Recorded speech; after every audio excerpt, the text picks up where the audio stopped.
Hozir ta'ziyadan chiqdik-da. Bu odamni o'lishiga sabab o'g'il. To'g'ri, qattiq gap bo'lishi mumkin. Lekin sizlarga ozgincha bo'lsa ham o'rnak bo'lsin degan niyatda gapiryapman.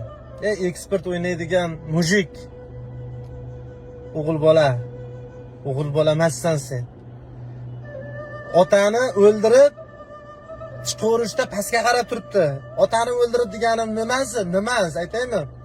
Bu qarang, bu ota bu bolani o'qitdi, yedirdi, ichirdi, Toshkentlarda o'qitdi-da. Bu nonko'r deymi endi buni bilmayman. Nima deydi bilmadim-u. Bu sizlardan xulosa. Bunnigacha qarzga kirib ketgan. Ota polni to'lab bergan. Bir pastlikdan tepalikka olib chiqqan. Hammasiga ko'mzi yumib, qarindosh urug'lardan hamma yoqdan pullarni qilib o'ndirib, yana 4-kursga o'qishga jo'natib yuborib, turgan uyini ham sotib yuboribdi-da, qarang. Ota shunisiga chidolmay yuragi xurish bo'lib o'tib qoldi.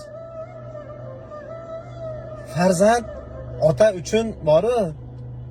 O'sha ota farzand bo'ldi, farzandli bo'ldim deganda, xursand bo'lganda, boshlari ko'kka yetguncha xursand bo'lgan. Lekin o'sha farzand, liboy bir farzand ota onasi uchun mana bola yoshligida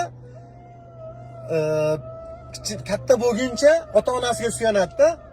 Keyin ota 40 dan 50 dan o'tgandan keyin bolaga suyanib qoladi-da.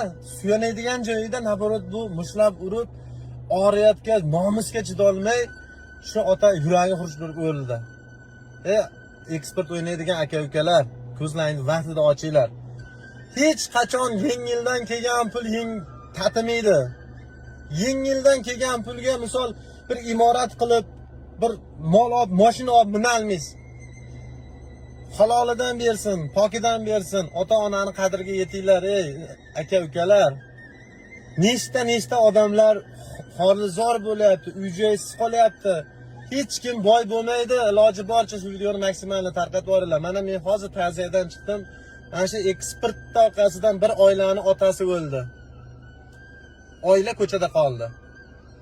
Jonlaringiz sog' salomat bo'lsin. Maksimalni shu videoni tarqatib yuboringlar. Ekspert o'ynaydigan aka-ukalar, vaqtida aql yig'inglar. Bugun vaqtlaring bor. Ertaga shu insonning holiga tushmanglar. Qo'ldan qancha ketgan bo'lsa, o'shandan keching, yutuqsizligi. Qaytarib olaman desangiz yo'q. Bu o'yinda kompyuter o'ynaydi-da. Bitta odam yutsa, 10 ta odam yutkazadi. Jonlaringiz sog' salomat bo'lsin. Bugun qaytsalaring yutuqsizlarniki. O'zlaringiz ehtiyot